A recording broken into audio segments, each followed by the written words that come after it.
제가 박수를 쳐드려야 되는 거 아닙니까? 네, 박수 쳐드리겠습니다. 예. 먼저 수업 시작하기 전에 이제 합격을 진심으로 축하드립니다. 좋으시죠, 합격하니까. 아마 여기 오랫동안 고생을 많이 하신 분도 계실 건데 아마 상당히 기쁘실 거라고 생각을 합니다. 아마 이 좋은 자격증이고 유망한 자격증이라고 생각을 하고 저는 그런 확신하에 늘 강의에 임하고 있거든요. 아마 앞으로 하시는 일 모두 잘 되기를 바라고 그런 마음으로 오늘 아마 대충 이제 내용은 오늘 강의가 뭘 하는지는 알고 계시죠? 네. 먼저 간략하게 이제 설명을 좀 드리겠습니다.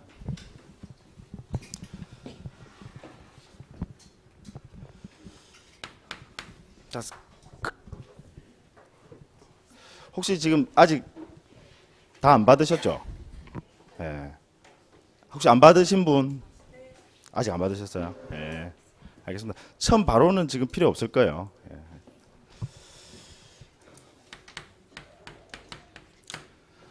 사실 크게는 오늘 할 내용이 이제 민사입니다. 제가 이제 공인중개사의 업무가 크게는 이제 민사와 이제 부동산 공법이라고 할 수가 있어요. 크게는 이제 그 두 분류인데 그 중에서 이제 사실 민사 업무가 제일 큰 분야죠.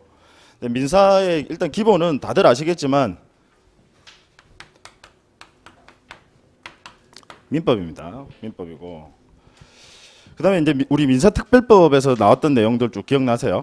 이제 시험을 보신 지가 오래돼서 기억 안 나시죠? 네. 기억 안 나실 겁니다. 원래 시험 보고 나면 바로 다 잊어버리는 거 아닙니까? 네. 시험 치기 직전이 아마 여러분들 평생에서 실력이 제일 근데 그렇게 되면 안 되는데 그죠? 사실 좀 그렇게 되죠. 자, 민사특별법 뭐 어떤 게 쓰나요? 그죠?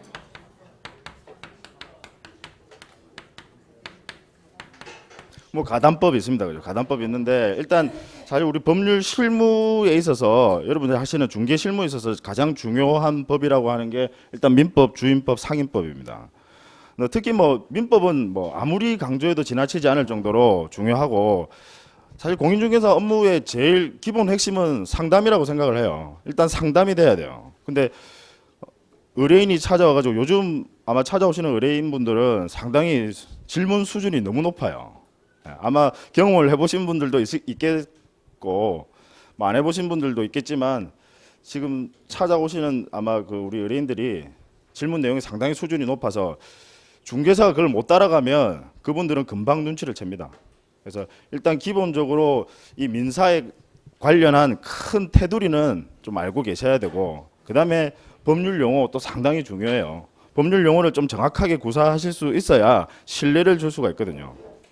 가령 우리 예를 들어서 상속 아시죠? 상속. 예. 자, 아버지가 돌아가셨어요. 그럼 자식이 상속을 받게 됩니다. 그럼 누가 상속인입니까? 돌아가신 분이 상속인이에요? 아니면 상속을 받으시는 분이 상속인이에요?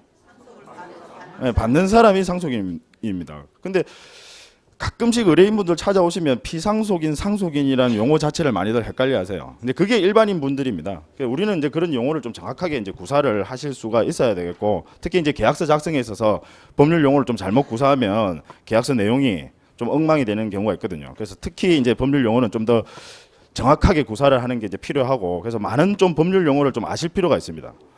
가령 여러분들 이제 우리 부동산 등기도 하셨고 다 하셨으니까 가압류, 가처분 많이 들어보셨죠? 네. 그럼 정확하게 가압류와 가처분을 구별하실 수 있습니까? 네. 제가 괜한 걱정을 했나요? 다들 잘 구별하시네요. 그러니까 그런 법률 용어들을 좀 정확하게 우리는 일단 알고 있어야 돼요. 그래서 제가 일단 수업 시작 전에 먼저 뭘 할 거냐면 일단 민사 사례 크게 우리 전형적인 사례 한 4가지 정도를 먼저 여러분들하고 같이 쭉 한번 처음과 끝까지 민사 집행 끝까지 한번 살펴보면서 이제 구체적인 좀 내용들을 좀 설명을 드리도록 하겠습니다. 사실 오늘 이 강의 처음에 제안을 받고 되게 많이 고민을 많이 했던 게 제가 이제 법률 실무 강의를 좀 오랫동안 했었습니다. 근데 실무 강의 이제 주로 이제 대상은 법률 사무원들 대상으로 실무 강의를 좀 오랫동안 했었는데 보통 우리 법률 실무 강의에서 그 이제 커리큘럼상 민법 이제 민법도 실무 민법이에요. 일반 우리 그 여러분들 시험 치는 그런 민법보다 조금 더 어떻게 보면 수준이 좀 더 높습니다. 그런 실무 민법을 보통 한 20시간 정도 해요, 강의를. 그다음 주임법 한 보통 4시간 정도 강의하고요. 상임법 한 2시간 정도 합니다. 왜냐하면 다들 아시겠지만 상임법은 주임법이랑 되게 내용이 유사해요. 예, 그래서 한 2시간 정도 강의를 하고. 그다음에 여기 이제 우리 민사특별법 중에 중요한 법이 하나 빠졌어요. 그게 뭐냐면 부동산 등기법입니다. 근데 부동산 등기법은 민사특별법인데 우리 공인중개사 시험에서는 따로 보죠. 워낙 중요하니까 따로 보는 겁니다. 그게 아마 제가 우리 지금 매수신청 대리권이 공인중개사에게 있다는 건 다들 알고 계시죠. 매수신청 대리권이 지금 공인중개사한테 아마 그 자격이 권한이 부여된 게 아마 한 10년 정도 됐던 걸로 10년 정도 된 걸로 기억을 합니다. 그럼 그 전에는 매수신청 대리 권한이 없었어요. 그럼 누가 매수신청 대리 권한이 있었는데 변호사만이 가능했어요. 근데 법무사하고 이제 공인중개사 거기 같이 매수신청 대리 권한을 같이 가지게 됩니다. 근데 매수신청 대리권은 법에 있어서 상당히 아주 어려운 최고 분야라고 할 수 있어요. 매수 신청을 하려면 기본적으로 가서 누구나 그 가서 응찰표, 입찰표 작성하는 거는 누구나 교육 안 받아도 다 할 수 있습니다. 가서 보면 한글만 아시면 다 할 수 있어요. 그건 다 할 수 있는데 문제는 권리 분석입니다. 이 부동산에 관한 그 권리 관계를 부동산 등기부를 보고 그걸 해석해 내실 수 있어야 돼요. 그리고 권리의 우열 관계를 따지실 수가 있어야 됩니다. 그래야지만 매수 신청을 할 수 있어요. 근데 그 대리 권한을 우리 공인중개사에게 부여했어요. 그래서 그 부여는 상당히 의미가 있습니다. 제가 봤을 때는 아마 지금 이제 여러분들 합격을 하셨으니까 나중에 공인중개사 업을 하시면서 항상 뭘 또 염두에 두시면서 하시면 좋은가 하면 우리 공인중개사에게 부동산 등기 신청 대리 권한도 제가 봤을 때는 충분히 논리적으로 가능성이 있습니다. 지금 제가 알기로는 협회에서도 노력 중으로 알고 있고요. 왜냐하면 매수 신청 대리 권한이 있어요. 훨씬 더 어려운 최고 분야에 대리 권한을 줍니다. 근데 부동산 등기는 그거보다는 밑에거든요. 다만 부동산 등기는 국민의 재산 관계를 직접적으로 바로 영향을 미치는 아주 중요한 업무거든요. 근데 우리 공인중개사도 아시다시피 전부 다 이렇게 보험, 공제 가입되어 있지 않습니까? 의무적으로 가입하고요. 뭐 법무사님, 변호사님도 마찬가지로 다 가입을 합니다. 그러니까 사실 우리에게 그 권한을 줘도 다 하실 수 있어요. 여러분들 하실 수 있으시죠? 부동산 등기 신청 대리 권한 주시면 하실 수 있을 것 같아요? 제가 볼 때 합니다. 충분히 하십니다. 그것도 한 하루 정도만 교육받으면 하실 수 있어요. 그러니까 그 정도로 크게 물론 이제 등기에 관한 상당히 어려운 내용도 있긴 있습니다. 근데 그 실제로 실무에 가면 그런 것보다는 거의 대부분은 저당권 등기, 소유권 이전 등기, 거의 등기의 한 90% 이상은 전부 다 그겁니다. 대한민국에 지금 한 해 등기 건수가 1000만 건이 넘어요. 등기 건수가. 그 많은 등기 업무 중에서 거의 대부분은 소유권 이전 등기와 저당권 등기예요. 그래서 충분히 아마 여러분들이 하실 수 있을 거고 노력하시면 우리 공인중개사 아시다시피 수적으로 아주 많지 않습니까? 그죠? 강력한 이익 집단이라고 생각을 합니다. 그래서 충분히 그것 또한 우리가 가져올 수 있지 않을까. 그렇게 하기 위해서는 일단 실력이 뒷받침이 돼야 됩니다. 우리 왜 경찰의 수사권 독립 많이 외치잖아요. 그죠? 경찰의 수사권 독립 많이 외치는데 검찰에서 반대하는 가장 유력한 학설 논거가 뭔지 아십니까? 그 학설 이름 그 학설 이름이 자질론이에요. 경찰은 자질이 없다라고 그렇게 검찰에서 그렇게 주장을 합니다. 그게 뭐냐면 경찰이 그만큼 검찰만큼 실력이 안 된다는 거예요. 너희들 법 실력이 그만큼 안 되지 않느냐. 그거 가지고 국민의 인권을 옹호해 줄 수 있겠느냐라고 자질론을 펼치거든요.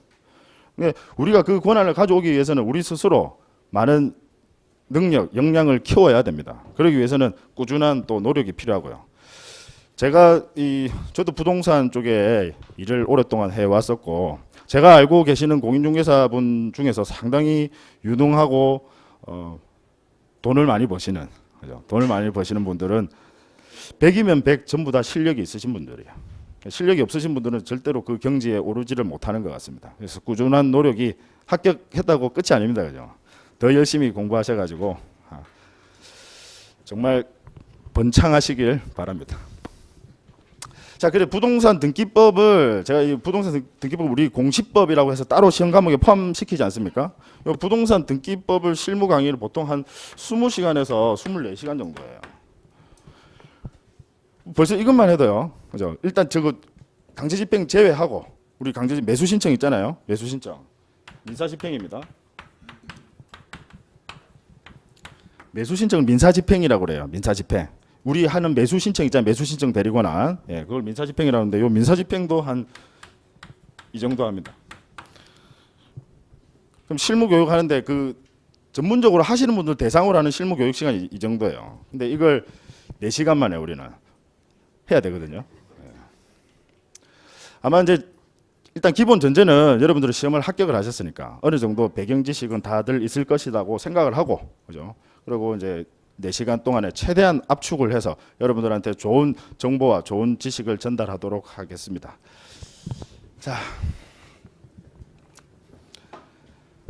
자, 먼저 사례를 한번 한 4가지 사례를 보면서 여러분들 이제 기존에 공부하셨던 지식을 한번 쭉 여기서 한번 대입을 시켜 보면서 같이 한번 검토를 해 보도록 하죠.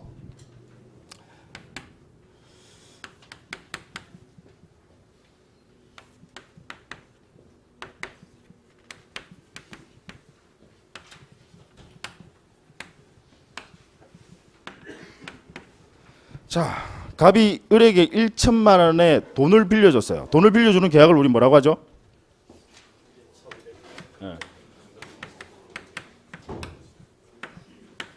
금전 소비대차 계약입니다. 그죠? 금전 소비대차 계약을 체결했어요.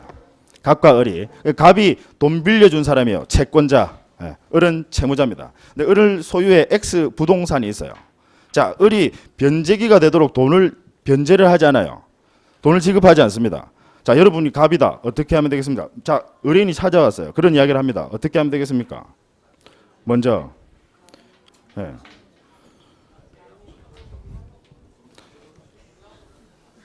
그냥 돌려보낼까요? 최고. 네. 그렇죠. 뭐 좋은 의견 많이 나왔습니다. 좋은 의견 많이 나왔는데 일단 제가 원하는 의견은 별로 들리지는 않는 것 같은데 일단 맞습니다. 최고. 일단 독촉을 합니다. 독촉을 해야 돼요. 근데 변제기가 일단 지났어요. 그죠? 변제기가 지났기 때문에 뭐 일단 독촉하는 거 필요합니다. 우리 독촉할 때 어떤 식으로 독촉을 하죠? 전화로 욕을 하면 됩니까? 네. 그죠? 내용증명 우편을 보내죠. 내용증명 우편을 보내는 방법은 아시죠? 네. 최고서라고 해서 작성을 해서 똑같은 걸 세부를 만들어요. 세부를 만들어서 우체국에 들고 갑니다. 우체국에 들고 가면 거기에 확정일자를 찍어요. 확정일자를 우체국에서 다 똑같은 세부에다 다 찍습니다. 찍고 한 분은 돌려줍니다. 한 분은 우체국에서 가지고요. 한 분은 상대방에게 송달을 합니다. 보내줍니다. 그럼 그게 왜 그렇게 내용증명 우편이 중요하냐? 법원에서 나중에 소송 가서 재판할 때 증거 서류로 첨부를 하기 위해서 그래요. 내가 구두로 암만 최고했다. 여러분들 최고했다는 내용을 어떻게 법원 가서 입증하시겠습니까? 입증하기 어렵잖아요. 그래서 내용증명 우편을 보내는 거예요. 그냥 우편을 보내면 한 장 써서 딸랑 보내면 내가 가지고 있는 게 없잖아요. 그래서 내용증명 우편을 보내는 겁니다. 보통 최고를 할 때는 내용증명 우편의 방법으로 이제 최고를 하시면 되고요. 그건 뭐 다들 많이들 알고 계실 거고. 그랬는데도 돈을 안 준다. 이제 어떻게 할까요? 소송이죠, 소송. 근데 소송 가는데 일단 소송하기 전에 여러분 기본적으로 자, 돈을 빌렸는데 돈 안 주는 사람 보통 자기 이름으로 돼 있는 재산 빼돌릴 가능성이 아주 높습니다. 일단 소송으로 들어가서 소장 부분을 송달받는 순간 을은 자기가 가지고 있는 X라는 부동산 처분할 가능성이 아주 높아요. 그럼 실컷 소송해가지고 소송에서 이겼어요. 갑이 돈 빌려준 사실 다 입증해서 이겼단 말이에요. 나중에 갑이 을에게 돈을 받기 위해서는 어떻게 해야 되느냐? 강제 집행해야 된단 말이에요. 승소 판결만 받는다고 돈이 1,000만 원이 그냥 국가에서 주는 거 아니거든요. 을의 재산에 강제 집행을 해야 되는데 을의 재산이 하나도 없어요. 이미 빼돌렸기 때문에 소송 중에 빼돌렸어요. 그럼 자, 가령 소송 중에 빼돌렸어요. 자, 우리는 이제 여러분들 합격하셨고 그죠? 내용을 많이 확장해봐요. 예. 꼭 오늘 지금 주제에 완전히 직접적으로 연관 없다 하더라도 간접적으로는 다 연관이 있으니까 내용을 좀 확장해 볼게요. 자, 소송 중간에 빼돌렸어요. 승소 판결 받았어요. 을 재산 하나도 없으면 어떻게 할까요? 을 재산 하나도 없으면. 여러분 채권자 취소권 들어보셨습니까? 채권자 취소권. 사회행위 취소의소라는 거 들어보셨어요? 사회행위 취소의소로 가능은 합니다. 재산을 다시 원상 복구시키는 게 가능은 해요. 근데 사회행위 취소의소는 요건이 아주 까다롭습니다. 그래서 소송에서 승소하기가 상당히 어려워요. 가령 무슨 이야기냐면 을이 그 재산을 빼돌렸어요. 병에게 매매로 해서 넘겨버렸습니다. 매매를 해서 넘겼어요. 사행이 될까요? 이것도 뭐 많이들 모르시는 분들 많이 계세요. 가령 증여로 줬다. 사행이 됩니까? 증여로 줬는데 사행이 안 됩니까? 안 된다고 하시는 분은 뭐 때문에 안 된다고 하시는 걸까요? 사행이 됩니다. 사행이 돼요. 되는데 문제는 병이 선의인 경우에는요. 선의인 경우에 사행이 취소소를 제기해도 결국 갑은 패소 판결 받습니다. 집니다. 소송에서. 그러면 사행이 취소 소송 하는 데만 해도 시간이 상당히 걸리고 그 다음에 설령 소송에서 이긴다고 하더라도 너무 엄청난 시간이 걸린다. 자기가 받을 돈은 1천만 원인데 시간이 너무 많이 걸린다는 거예요. 그 다음에 이기기도 힘들어요. 소송에서 이기기도 힘듭니다. 자, 그래서 미리 갑은 소송을 하기 전에 해둘 필요가 있는 게 있다는 거예요. 그게 뭐냐면 가처분이 아닙니다. 가압류입니다. 가압류. 그래서 제가 아까도 좀 전에 말씀드렸잖아요. 가압류, 가처분 구별 잘 못하세요. 갑이 가지고 있는 채권은 금전 채권입니까? 아니면 비금전 채권입니까? 금전 채권이에요. 금전 채권이면 가압류 신청을 하는 겁니다. 그럼 갑은 법원에다가 가압류 신청을 해요. 그럼 법원에서 가압류 결정을 내려줍니다. 가압류는 아주 신속하게 이루어집니다. 보통 일주일 이내에 가압류 절차가 끝이 나버려요. 가압류 신청을 하면 바로 따로 변론을 열지 않습니다. 바로 서면만 보고 맞구나 해서 가압류 결정 내려버립니다. 신청하면 바로 결정 내려버려요. 그 다음에 가압류 집행을 합니다. 가압류 집행은 자 어떤 방식으로 합니까? 등기하는 방식으로 합니다. 가압류 집행은 지금 부동산에 대해서 을이 가지고 있는 부동산에 대해서 가압류 집행은 등기하는 방식으로 하지 부동산 위에다가 뭐를 붙이고 부동산 위에다가 자 녹색 봉인표 같은 것 우리 딱지라고 그러죠. 그런 거 붙이고 하는 거 아닙니다. 부동산에는 동산에다가는 붙여요. 근데 부동산에는 붙이지 않습니다. 부동산은 어떻게 하느냐? 가압류 결정을 내리면 법원에서 등기소에 가압류 등기를 하라고 촉탁을 합니다. 그러면 등기관이 가압류 등기를 해요. 그러면 가압류 절차가 끝이 난 겁니다. 이해되시죠? 네. 가압류 절차가 끝이 나면 이제 뭘 하느냐? 본안 소송으로 들어가요. 다만 가끔씩 질문하시는 분이 계신데 가압류 절차는 반드시 해야 됩니까? 그건 아니에요. 그건 아닌데 아까 제가 말씀드린 그런 이유 때문에 가압류를 하는 겁니다. 소송 중간에 을이 재산을 빼돌려 버리면 나중에 사행이 취소소라는 걸 해야 되는데 이기기도 힘들고 하는데 시간과 비용이 너무 많이 들어가요. 그래서 어쩔 수 없이 미리 보통의 경우에는 채권 돈 받을 게 있으면 가압류부터 해놓습니다. 만약에 을이 재산이 하나도 없다. 나는 돈 빌려줬는데 보니까 을이 재산이 하나도 없다. 그러면 사실 가압류도 실익이 없어요. 그럴 때는 뭐 간단하게 지급명령 신청이라든지 이런 걸 하면 되는데 일단 을이 가지고 있는 재산 X라는 부동산이 있다는 전제하에서 가압류 신청을 하면 가압류 결정이 떨어지고 가압류 집행이 되고요. 그 다음에 본안 소송으로 들어갑니다. 그래서 본안 소송에서 열심히 갑이 입증을 해서 승소 판결을 받습니다. 그럼 그 다음에 들어갈 절차는요. 이제 강제 집행입니다. 승소 판결 받고 나면요. 그 다음에 들어갈 절차가 이게 이제 강제 집행입니다. 그 강제 집행을 해야지만 내가 채권 만족을 얻을 수 있어요. 즉 돈 받을 수 있습니다. 1,000만 원을. 이해하시겠죠? 그럼 강제 집행은 어떤 식으로 들어가느냐? 다시 법원이 승소 판결문 들고 다시 법원을 찾아갑니다. 갑이 다시 법원을 찾아가서 이번엔 뭘 신청하느냐?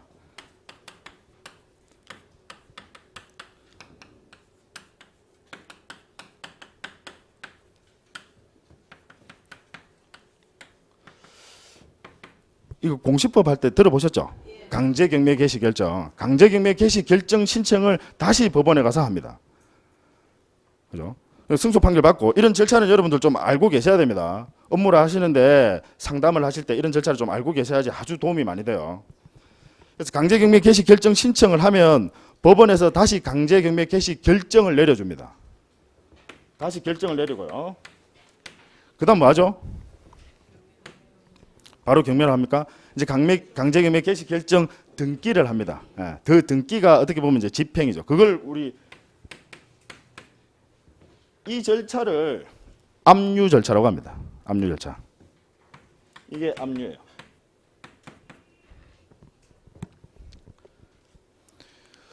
즉 강제 집행은요. 강제 집행은 세 단계로 이루어지거든요. 세 단계로.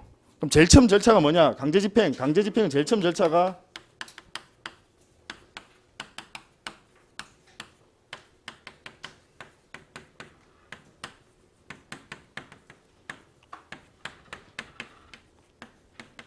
이 절차로 이루어집니다. 압류 현금화 배당. 좀 알고 계셔야 됩니다. 지금 말씀드린 강제경매 개시 결정 신청, 그 다음에 결정도 하고요. 그 다음에 강제경매 개시 결정 등기를 역시 촉탁으로 합니다. 법원의 촉탁으로 등기관이 강제경매 개시 결정 등기를 해요. 그럼 이걸 보고 우리가 압류라고 합니다. 이게 압류 절차예요. 이해하시겠죠? 그다음 압류가 되고 나면 그 다음에 뭐 하느냐? 현금화. 이게 매각입니다. 매각이고 우리 공인중개사가 이때 매수 신청 대리 권한을 받고 매수 신청을 하러 가는 겁니다.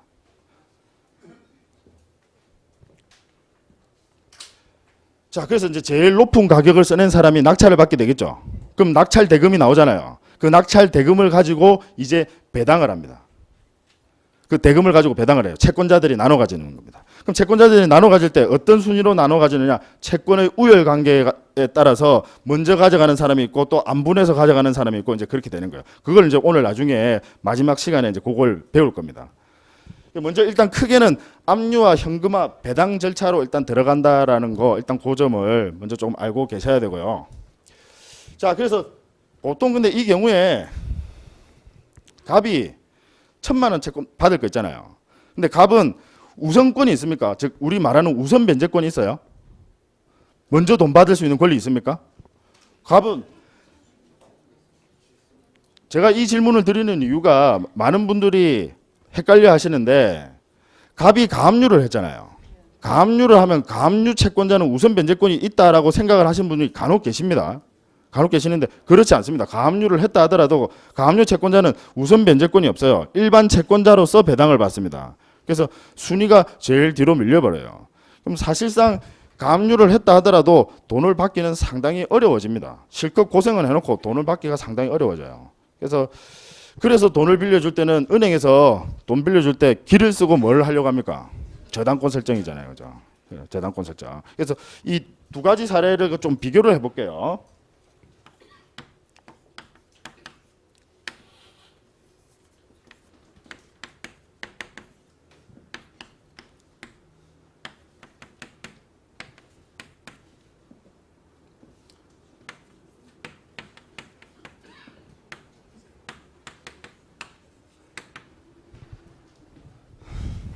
자, 갑이 을에게 돈을 빌려줬어요. 근데 갑이 그럼 채권자죠. 채권자인데 이번에는 갑이 돈을 빌리면서 이제 을이 저당권을 설정해 줬어요. 돈을 빌리는 을이 채무자가 저당권 설정자가 채무자입니까? 항상? 아니, 다를 수는 있죠. 네, 다를 수 있습니다. 다를 수 있는데 보통의 경우는 채무자가 돈을 빌리면서 자기 부동산을 저당권을 설정하죠. 그러면 이제 채무자와 저당권 설정자는 같아지겠죠. 근데 채권자와 저당권은 분리가 됩니까? 이건 분리 안 돼요. 채권과 저당권은 분리 안 됩니다. 가령 채권은 내가 가지고 저당권은 아버지한테 주고 이렇게는 안 되는 겁니다. 채권과 저당권은 분리 안 되지만 이 두 가지는 분리가 돼요. 즉 다른 사람이 할 수도 있다는 거. 돈은 내가 빌리면서 아버지가 담보를 제공해주고 뭐 그런 경우는 종종 많이 있죠. 그때 그 아버지를 뭐라고 그러나요? 물상보증인. 물상보증인. 그런 법률 용어들 알고 계셔야 의뢰인이 찾아오면 아, 내가 모르는 용어를 구사하면 아. 자, 이번에는 이제 저당권을 설정해 줬습니다. 을이 돈을 주지 않으면. 자, 을이 돈을 주지 않아요. 똑같은 케이스인데 저당권을 설정하고 저당권을 설정하지 않은 케이스입니다. 을이 돈을 주지 않으면 갑 어떻게 하면 될까요? 그죠? 이 절차가 하나도 필요 없습니다. 가압류 신청. 자, 저당권이 설정되어 있는데 가압류 신청 법원에 해봐야 법원에서 안 받아줍니다. 가압류의 필요성이 없어요. 그래서 안 받아줍니다. 가압류 신청할 필요도 없고 받아주지도 않고요.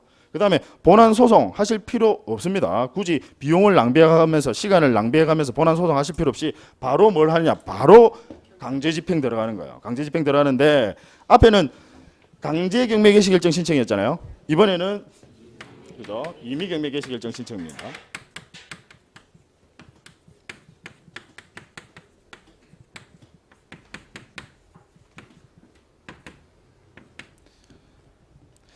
그래서 아마 여러분 등기부를 한번 등기부 많이 보셨죠? 예, 등기부 보시다 보면 강제경매 개시 결정이라고 등기되어 있는 거 보신 적 있죠? 예, 아마 앞으로 보실 일이 많이 있을 겁니다. 강제경매 개시 결정이라고 등기되어 있는 경우도 있고 임의경매 개시 결정이라고 등기가 되어 있는 경우도 있어요. 그럼 강제경매 개시 결정이라는 게 등기되어 있으면 무슨 이야기냐? 아, 얘가 누군가한테 돈을 빌려줬는데 저당권을 설정해 준 적이 없고 그 사람이 돈을 안 갚으니까 그죠? 거기에 대해서 바로 강제 집행이 들어왔다. 그걸 강제경매 개시 결정이라고 합니다. 이해하시겠죠? 예, 임의경매 개시 결정은 저당권을 설정해 준 경우입니다. 설정해 준 경우에 돈을 안 갚으면 이 사람이 임의경매 개시 결정 신청을 해서 신청을 하면 바로 결정이 떨어집니다. 그러면 역시 똑같은 방식에서 등기가 촉탁으로 이루어집니다. 자, 이게 역시 압류 절차입니다. 이 절차가 여러분 압류 절차예요. 이걸 우리가 압류.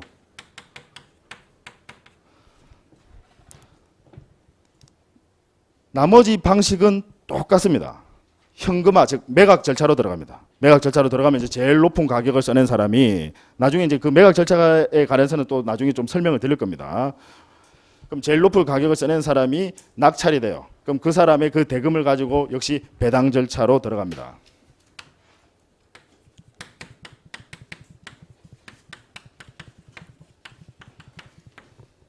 이 두 가지 사례를 비교해 보시면 돈을 빌려줄 때 당연히 저당권을 설정해야 된다라는 건 누구도 그죠. 예.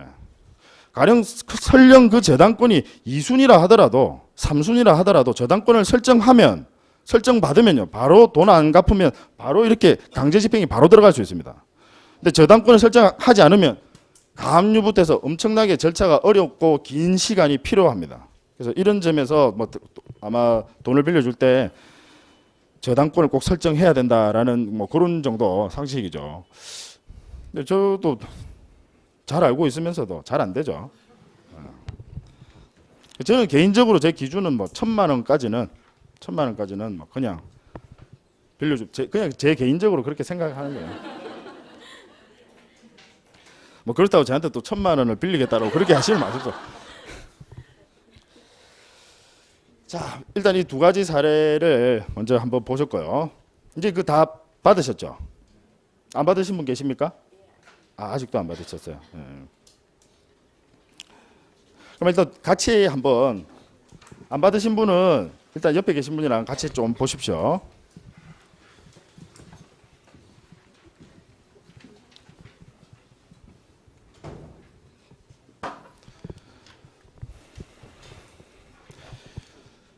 자, 제일 첫 페이지에 민사집행 전반의 도해 나오죠. 예.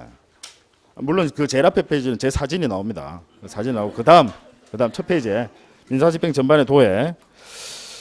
자, 사실 실무에서 제일 중요한 부분이 어떻게 보면 민사집행인 것 같아요. 민사집행. 왜냐하면 민사소송은요. 실제로 우리랑 별로 관련이 없어요. 그죠? 보통 소송의 경우는 자기가 알아서 직접 소송을 해서 본인이 소송을 하는 경우도 있고, 그다음에 변호사를 선임해서 이제 소송을 해서 판결을 쉽게 특히 돈 빌려준 케이스 같은 경우는 판결을 쉽게 받아내요. 물론 이제 시간은 좀 걸리죠. 근데 그렇게 어렵지 않게 이제 받아내고 그다음 절차가 중요해요. 그다음 절차가 그게 이제 뭐냐면 민사 집행 절차입니다. 민사 집행. 자, 그 도의 그림을 한번 봐요. 그 첫 번째 나온 게 강제 집행 나오죠. 강제 집행 나오고 그 밑에 보시면 담보권 실행 나오죠. 담보권 실행. 요 담보권 실행에 보시면 뭐 부동산 경매, 준부동산 경매. 요 준부동산 경매는 뭘 말하느냐면 선박, 항공기, 건설 기계. 그죠? 그런 것들을 이야기합니다. 준부동산 경매는.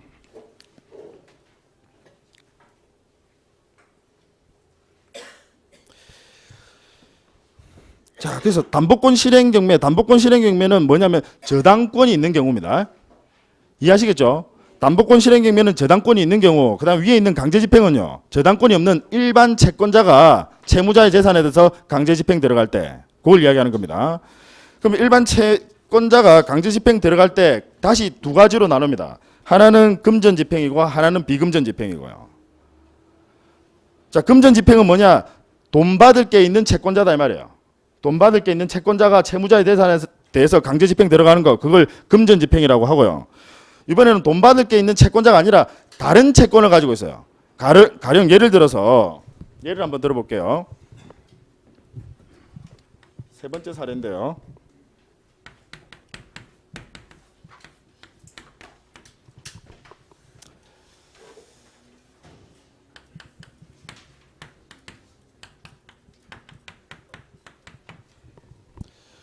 자, 매매 계약을 체결했습니다.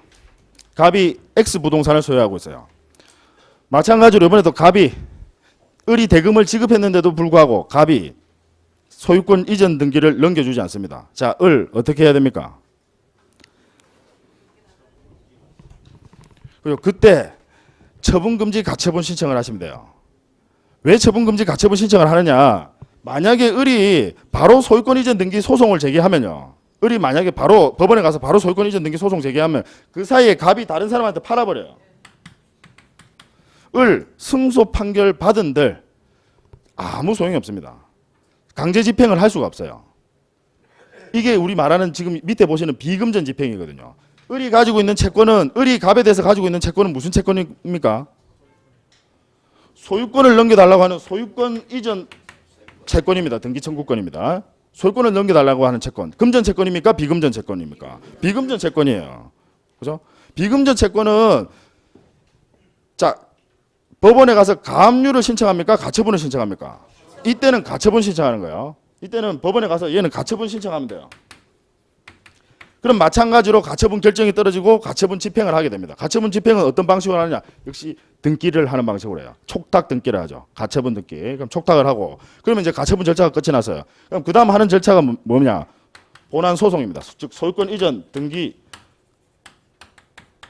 청구 소송을 제기해요. 자 이제 여러분이 을입니다. 을 소유권 이전 등기 안 넘겨주면요. 먼저 가처분 신청합니다. 처분금지 가처분 신청하고 그 다음에 가처분 결정 떨어지고 가처분 등기 이루어져요. 그럼 가처분 절차 끝이 났습니다. 그 다음 하는 절차는 소유권 이전 등기 청구 소송을 하셔야 돼요. 즉 본안 소송을 하는 겁니다. 소유권 이전 등기 청구 소송. 그럼 여기서 승소 판결을 받았습니다. 그 다음 어떻게 하면 됩니까? 승소 판결 받았어요. 그러면 바로 소유권은 을로 넘어가 버립니까? 네, 그거 아니에요. 승소 판결 받는다 하더라도 소유권이 바로 을로 넘어가지 않습니다. 네, 그죠? 등기소 가서 등기 신청을 단독으로 합니다. 단독으로 소유권 이전 등기 신청을 해요. 그러면 소유권이 을로 그때 넘어가게 되는 겁니다. 즉 별도의 강제 집행 절차가 따로 있습니까? 따로 없어요. 지금 우리 그 나눠준 프린트물 한번 보세요. 비금전 집행에서 맨 밑에 나오는 의사표시 채권의 집행이죠. 그냥 판결 확정 시 자동 집행이라고 되어 있죠. 예. 그냥 판결이 확정되면 자동 집행. 그 자동 집행이란 말은 을이 판결 확정된 그 확정 판결문을 들고 등기소 가서 자기가 혼자서 단독으로 신청하기만 하면 된다는 겁니다. 그럼 바로 소유권이 그때 넘어옵니다.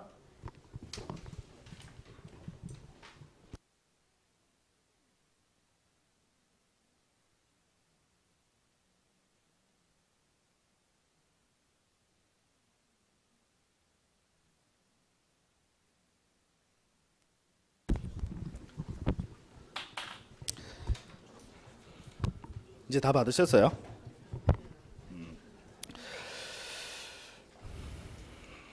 자, 그래서 지금 이제 비금전 집행에 대해서 좀 말씀을 드렸습니다. 소유권 이전 등기 청구 소송해서 승소 확정 판결만 받으면 혼자서 등기 신청하면 그냥 그걸로 끝이 나버립니다. 돈 빌려준 거랑 좀 많이 다르죠. 예, 절차가 많이 다릅니다. 그래서 무조건 뭐 압류하고 이런 거 아닙니다. 내가 가지고 있는 채권이 비금전 채권이면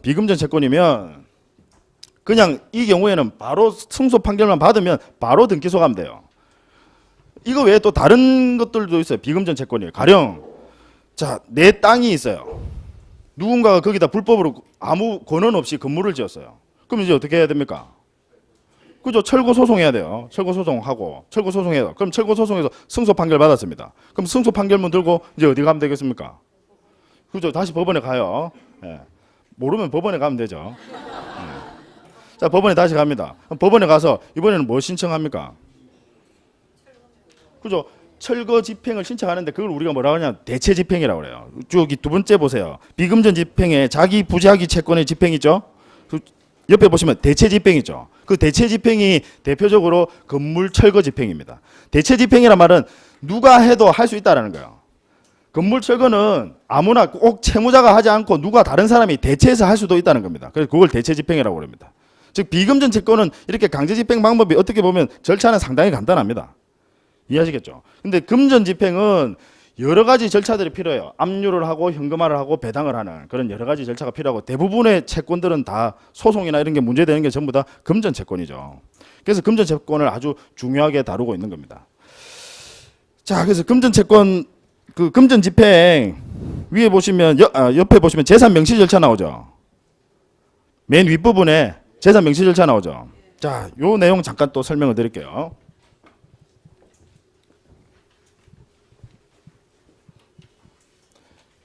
실무에서 많이 받는 질문 중에 하나인데, 자, 제가 승소 판결까지 다 받았어요. 돈 빌려줘가지고 승소 판결까지 받았어요. 근데 문제는 채무자의 재산이 뭐가 있는지 하나도 모르겠어요. 그럼 그때 어떻게 하면 되느냐라는 겁니다. 네. 그때 여러분 하는 게 재산 명시 절차입니다. 재산 명시. 맨 위에 있는 재산 명시 절차 있죠. 즉 법원에 가서 재산 명시 신청을 하면 돼요. 법원에 가서 재산 명시 신청을 하면 법원에서 채무자에게 야 언제 나와라고 기일을 잡습니다. 그걸 재산 명시 기일이라고 그래요. 그럼 재산 명시 기일에 채무자는 뭘 들고 나타나냐면 자기가 가지고 있는 재산 목록을 작성해서 들고 나타나야 돼요. 그다음 그 기일날 채무자는 선서도 합니다.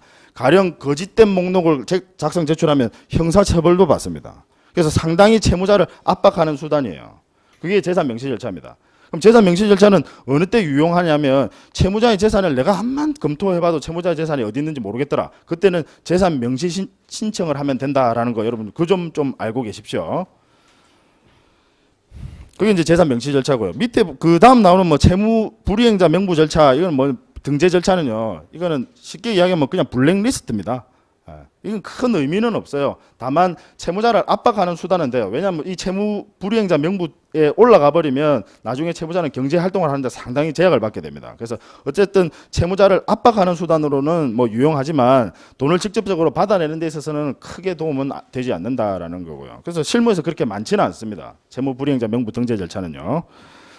그다음에 이제 재산 조회. 재산 조회는 재산 명시 절차 중에서 재산 명시 신청하고 거의 같이 이루어집니다. 같이 이루어지는데 보통의 경우는 명시 신청을 해서 재산을 목록을 작성해서 제출했는데 재산 내용이 하나도 없어요. 그러면 법원에다가 재산 조회 신청을 하는 거야. 재산 조회 신청을 하면 법원에서 직권으로 재산을 알아봐줘요. 가령 법원 행정처에다가 이 채무자가 가지고 있는 부동산, 왜냐하면 법원 행정처에서 등기를 담당을 하거든요. 그래서 부동산 같은 거 전부 다 있으면 법원으로 다 조회해서 가지고 와라.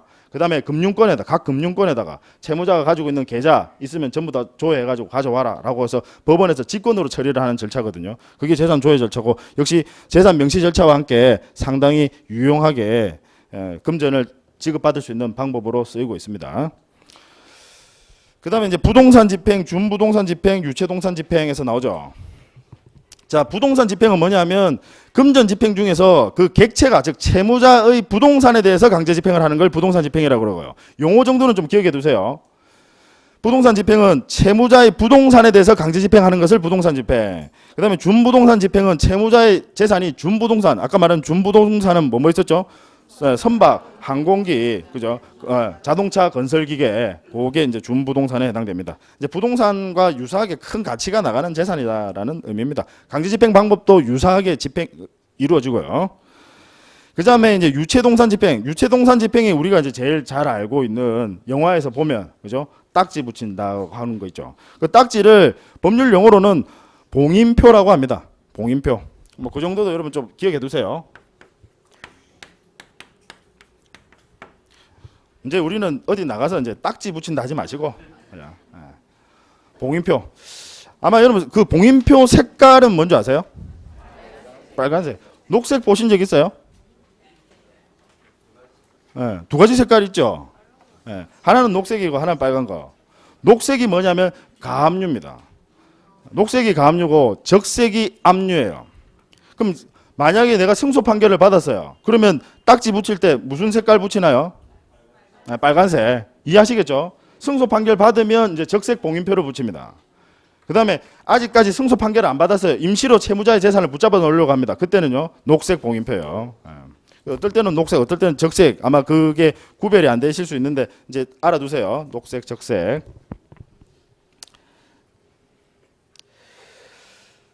자, 그게 이제 유체동산 집행입니다. 근데 사실 지금까지 보면 우리 부동산 집행, 뭐 준부동산 집행, 유체동산 집행, 그다음 그 밑에 채권 집행 나오거든요. 채권 집행. 요 중에서 채권 집행은 뭐냐면 이제 이런 겁니다. 얘가 채권자고요. 채무자입니다. 을이 병에게 돈 받을 게 있어요. 채무자가 병에게 돈 받을 게 있어요. 그럼 얘를 뭐라고 하냐면 우리가 제3채무자라고 합니다. 자, 이런 용어도 여러분 좀 기억하세요. 제가 이렇게 이야기하니까 어떤 분이 그럼 이걸 채권자, 채무자, 제3채권자 하면 안 되느냐? 안 돼요.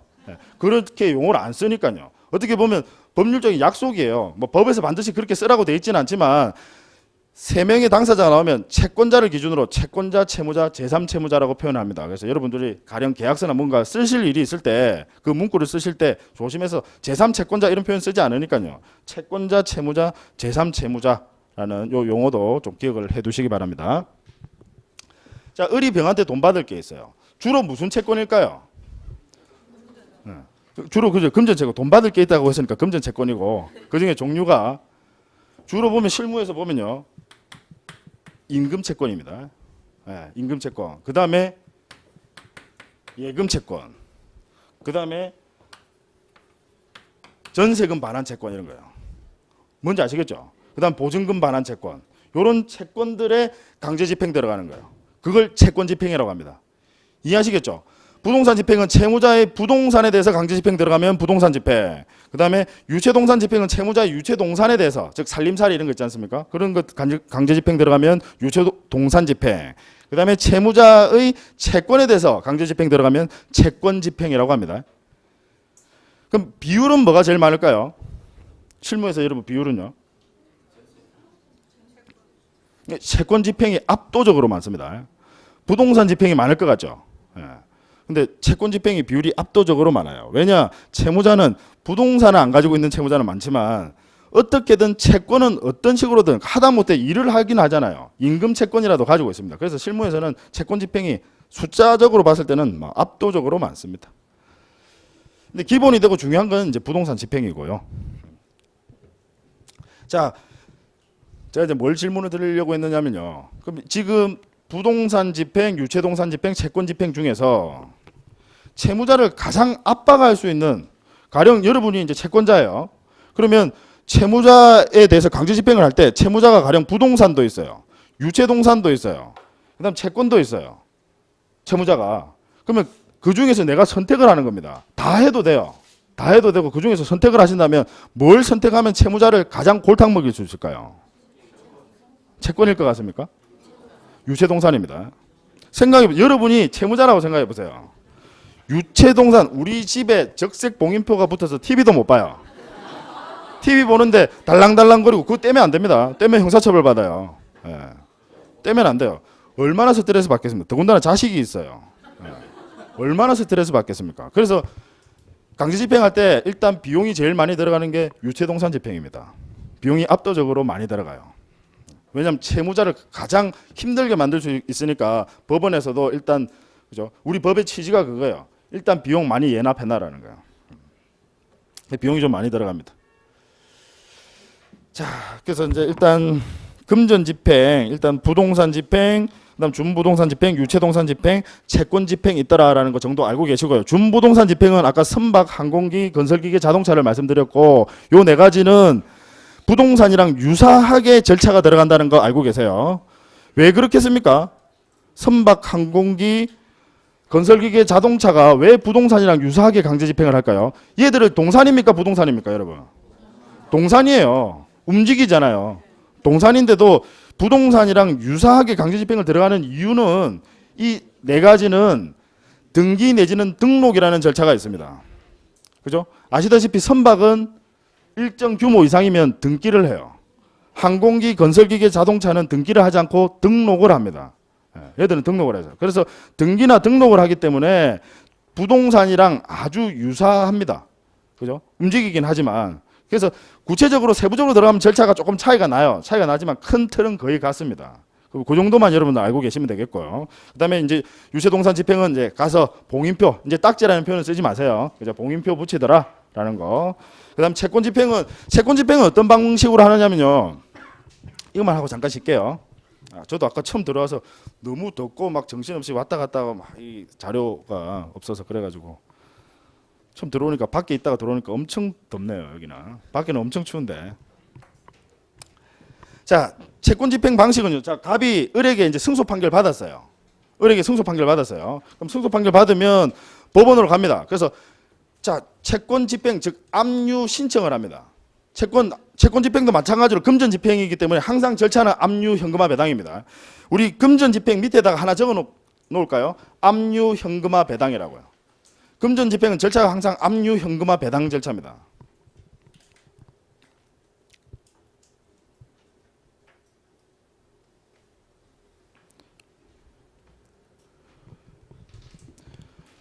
자, 그래서 채권 집행의 압류 현금화 배당의 방식은 어떻게 되는지 좀 설명을 드리겠습니다.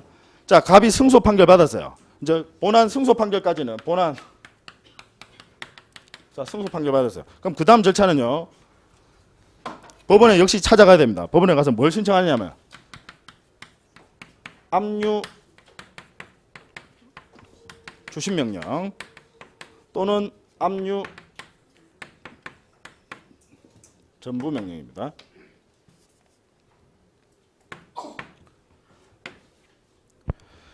자, 채무자의 채권에 대해서 강제 집행하기 위해서 법원에 찾아가셔서 역시 승소 판결은 받아야 됩니다. 갑이 을에게 돈 받을 게 있다라는 점에 대해서는 승소 판결 받으시고 그 판결문 들고 법원에 가셔서 채무자의 이 채권을 압류 추심 명령을 신청하든지 압류 전부 명령을 신청하는 겁니다. 이 두 가지 차이점은 뭐냐면요. 압류 추심 명령은 만약에 압류 추심 명령이 떨어지게 되면 갑은 누구에게 돈 받으러 가느냐면요. 병에게 돈 받으러 갑니다.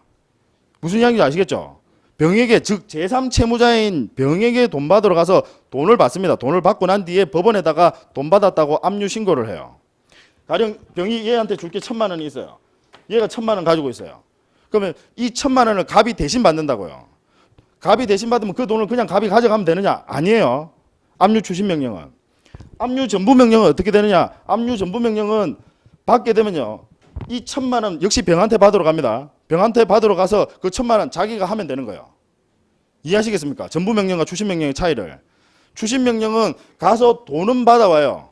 돈은 받아오지만 그 돈을 받아가지고 법원에다가 돈 받았다고 신고를 하고 그 돈을 공탁을 합니다. 공탁을 하면 그 돈 가지고 배당 절차로 들어가요. 이해하시겠습니까? 근데 전부 명령은 돈 받으면 그냥 자기가 하면 돼요. 둘 차이 이해하시겠죠? 자, 그럼 아마 이 차이를 들으시고 또 좀 이해가 안 되시는 분들 계실 거예요. 그러면 다 전부 명령 신청하지. 누가 추심 명령 신청하겠습니까? 근데 전부 명령에 단점이 있습니다. 문제는 병이 돈이 없는 경우. 병이 돈이 없는 경우. 추심 명령의 경우는 병이 돈이 없으면요. 다시 을의 재산에 대해서 또 강제 집행을 할 수가 있어요. 을의 다른 재산, 즉 다른 채권 또 강제 집행을 할 수 있습니다. 근데 전부 명령이 떨어지게 되면요. 을의 이 채권이 갑의 채권으로 그냥 변제한 것으로 봐버립니다. 즉 을의 채권이 갑에게 그냥 바로 넘어가 버려요. 이해하시겠습니까? 그래서 병이 없으면 즉 제3 조금 유식하게 이야기하면 제3채무자의 무자력이라는 위험 부담을 갑이 안게 됩니다. 돈이 없으면 이제 돈 못 받는 겁니다. 이제 그 차이 아시겠죠, 여러분? 그래서 의뢰인들 찾아와서 아마 추심 명령, 전부 명령이란 말 참 많이 할 겁니다. 이런 거 아마 많이 다 하실 거예요. 그럼 그 차이를 여러분들은 일반인들이 보면 전부 명령이 다 좋은 건 줄 알아요. 근데 전부 명령이 실무에서 보면 거의 잘 없습니다. 그 이유가 뭐냐면 제3채무자의 무자력이라는 위험 부담을 안기가 싫은 거예요. 추심 명령이 있게 되면 얘가 돈이 없으면 을의 다른 재산에 대해서 또 강제 집행을 할 수 있는데 전부 명령은 이제 강제 집행 더 못합니다. 병이 재산이 없으면 못해요. 이해하시겠죠? 네, 그런 문제 때문에 이제 추심 명령과 전부 명령이 서로 장단이 있다라는 겁니다. 그래서 실무에서는 사실 추심 명령이 훨씬 더 맞습니다. 그러면 구체적으로 이제 사례로 들어가서 만약 여러분들이 의뢰인이 찾아왔어요. 그러면 전부 명령을 하는 게 좋겠냐, 추심 명령을 하는 게 좋겠느냐라고 물어본다면 상황에 따라서 그죠. 그럼 상황이 어떤 상황이면 전부 명령이 유리하겠습니까? 그렇죠. 그러면 이제 누구를 봐야 되느냐? 병을 보셔야 돼요. 병. 가령 얘가 사업자고 얘가 거기서 일하는 근로자예요. 그죠? 얘 재산이 있겠죠. 그런 경우에는 전부 명령이 유리하겠죠. 그죠? 그다음 얘가 예금 채권을 가지고 있어요. 즉 은행입니다. 병이. 네, 은행입니다. 은행이 돈이 없을 리가 없겠죠. 그죠? 전부 명령이 유리하겠죠.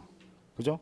그때 일단 그걸로 보고 판단을 하셔야 되고 그다음에 또 하나 또 판단의 기준이 되는 게 가령 전부 명령의 경우에는 그 전에 을의 다른 채권자가 또 있을 수 있잖아요. 가령 A, B라는 또 다른 채권자가 있을 수 있지 않습니까? 이런 채권자들이 서로 경합이 되게 되면 전부 명령은 아예 안 됩니다. 이해하시겠죠? 왜냐하면 전부 명령은 이 채권을 혼자서 독차지하는 거기 때문에 채권자가 경합이 되면 전부 명령이 안 돼요. 그래서 가령 다른 채권자가 또 있더라. 그러면 전부 명령이 별로 실익이 없습니다. 그래서 그때는 추심 명령으로 가시는 게 옳아요. 그래서 실무에서 추심 명령이 많은 이유를 아시겠죠? 그죠? 이런 제3채무자의 무자력이라는 위험 부담도 내가 알아야 되는 데다가 다른 채권자들이 경합이 되게 되면 전부 명령은 아예 안 된단 말이에요. 그럼 그때 다시 또 추심 명령으로 가야 된단 말입니다. 그럼 시간이 더 걸리고 절차만 복잡해지잖아요. 그죠? 보통 채무자가 돈을 안 준다. 이 채무자가 채권자가 한 명이겠습니까? 아니에요. 최소한 그죠? 얘 세금도 안 냈을 거고요. 그죠? 공과금 안 내고 이런 사람들 그죠? 채권자가 절대로 한 명일 리가 없습니다. 그죠? 그래서 그걸 계산을 해보고 가령 얘가 이 병에게 받을 수 있는 요 돈이 충분히 내가 혼자서 독차지할 만하겠다 싶으면 그때는 전부명령 신청하는 게 아주 유리하고 간편합니다. 근데 그렇지 않으면 추심명령으로 하는 게 옳습니다. 그래서 대부분은 여러분 막 상담하다가 잘 모르겠다 싶으면 그냥 추심명령 하라고 하세요. 그게 제일. 왜냐하면 추심명령에서 돈이 남으면 받아가면 되니까 별로 문제될 게 없거든요. 그래서 자 10분 쉬었다가 여러분 하도록 하겠습니다.